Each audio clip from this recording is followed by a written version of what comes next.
นี่คือถ้ำพระบ้านม่วงคำตำบลนาตาลได้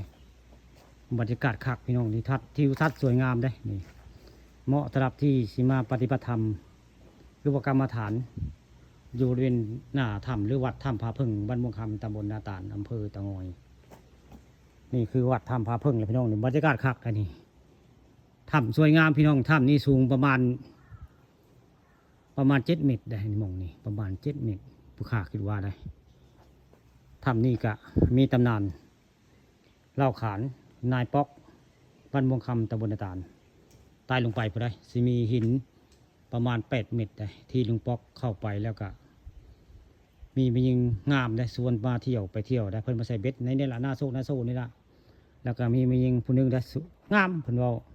ส่วนเพิ่นไปเที่ยวเมืองเขาเจ้าในเมืองลับเลได้เป็นเวลา2 มื้อ 2 คืนได้ที่ลุงป๊อกเข้าไปทั้งใต้นี่ละสิมีหินพระราชหิน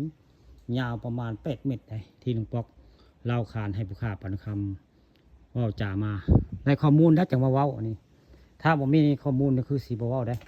ลุงป๊อกเพิ่นยังมีชีวิตอยู่ได้ลุงป๊อกบ้านม่วงคำตำบลนาตาลได้ใครข้องใจเรื่องลุงป๊อกเข้าเมืองวัดเมืองเลกะมาถามเพิ่นได้ถามเพิ่นได้ลุงป๊อกอยู่บ้านม่วงคำตำบลนาตาลได้ผู้ข้าปันคำผสมมื้อนี้เอาภาพบรรยากาศในวัดถ้ำบ้านม่วงคำตำบลนาตาลมาให้เบิ่งมาให้ชมได้นี่ก็คือถ้ำวัดผาพึ่งบ้านม่วงคำตำบลนาตาลบรรยากาศคักพี่น้องนี่เหมาะสำหรับที่มาปฏิบัติธรรมอยู่ในวัดนี่บรรยากาศคักเลยถ้ำสวยงาม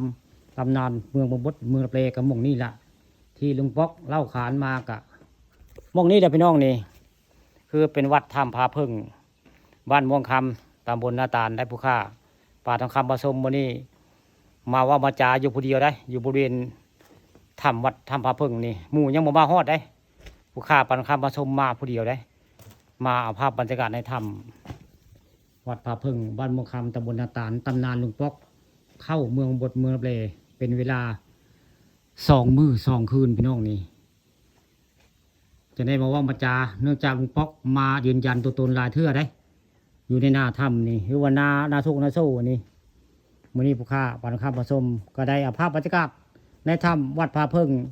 มาให้เบิ่งมาชมได้แต่ใดก็ขออนุญาตถ่ายทำไปเด้อเจ้าเมืองบดเมืองลับเล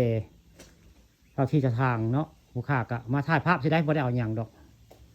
มาภาพสวยงามให้ผู้ติดตามท่านผู้ชมที่เข้าเบิ่งเข้าชมป่าต้องคำพาชมบรรยากาศคักพี่น้องนี่มีเสน่ห์พร้อมได้นี่เหมาะสำหรับที่ยังคุณจะซาที่สิมาปฏิบัติธรรมได้นี่มีพระพร้อมได้นี่พระก็มีได้นี่พระก็มี